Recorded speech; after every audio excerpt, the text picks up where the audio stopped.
immigration is once again dividing the country, the hot button issue at this moment. So can the Trump administration deport people to other countries, okay, rather than their own country? That's a big question. Here's why we're talking about it this morning, is because ICE was planning to deport this, Kilmar Abrego Garcia. The Trump administration alleges that he was connected to MS-13, that gang.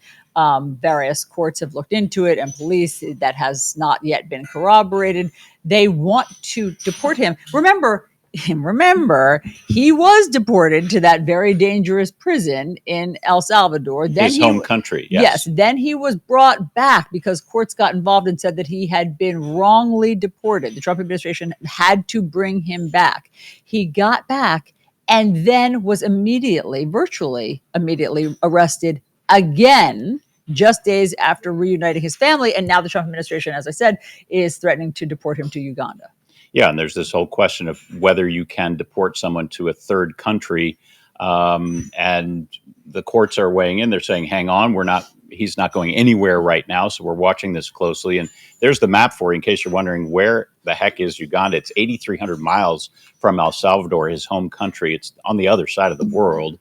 That federal judge said yesterday the government cannot deport him just yet. So there's a temporary hold to block that deportation, but he is still in detention.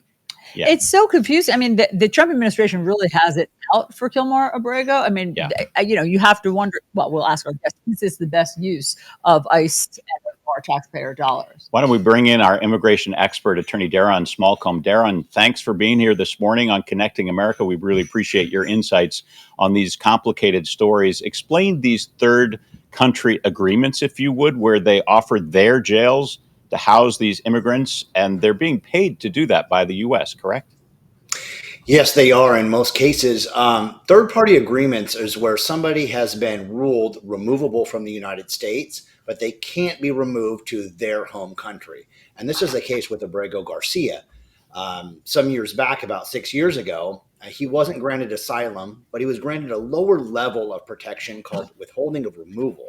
And what that order said is that although you don't qualify for asylum, we're not going to deport you to El Salvador, your home country, because there's more than a 50% chance that you could be extorted or harmed in some way or persecuted.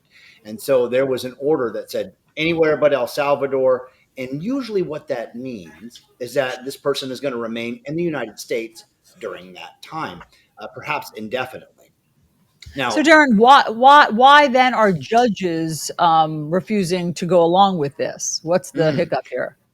Well, now we get into the legal kind of thick of things. So we have two different courts now that are going kind of in different directions. You have the immigration court that says he could be deported anywhere but El Salvador.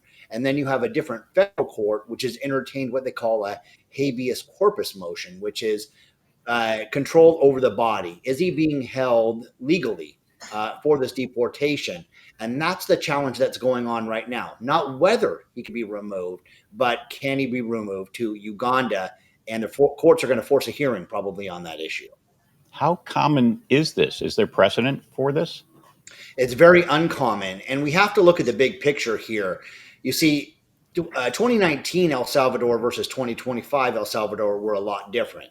And had the government come to the court to reopen the case saying, hey, look, El Salvador doesn't have a gang problem anymore, we could remove him now, the court probably would have agreed, but they didn't. But for whatever reason, if it was a mistake, they sent him down there. So now it's one of these high-profile cases that everybody knows about. And so I think the Trump administration is looking at it as an opportunity rather than a setback. And that opportunity is to tell everybody else that's in the United States that may not be here lawfully that you could be deported to Uganda or the prison in El Salvador or whatever it may be. And this inspires people to self-deport, which is the ultimate goal. It's the only way this administration will deal with the numbers of people that we have in the United States. It won't be by enforcement. It won't be through the courts. It'll be inspiring people to deport themselves. Deron, that's really an important point that I want to underscore, because they've made him the poster child of basically illegal immigration and deportation, though he, as you point out, Deron, is here legally. He came as a minor, and a judge has allowed him to stay here legally.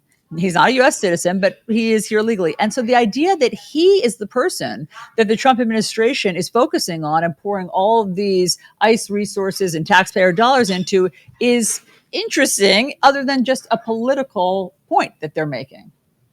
Right. Well, I mean, legally, as a kind of a matter of perspective in here, there was 8 years between his entry and the time that he did have a court hearing, and that withholding removal is generally temporary. I've had those before for people that say, I had a young woman that we weren't going to remove to Afghanistan because it would have been a death sentence. But at the same time, the government decided to hold her for a while to make a point. It's not that it's necessarily fair. It's just you haven't been granted asylum, which is a path to citizenship, which is a forever deal. You've been granted temporary withholding. And so, yeah, they made him the poster child, whether they wanted to or not. Now they're trying to make the best of the situation. Yeah, and I know his lawyers are arguing Uganda may not be any safer for him. Lots of questions about human rights abuses there. We're going to watch this closely, of course, and we appreciate your insights on it, Deron. Happy to be here.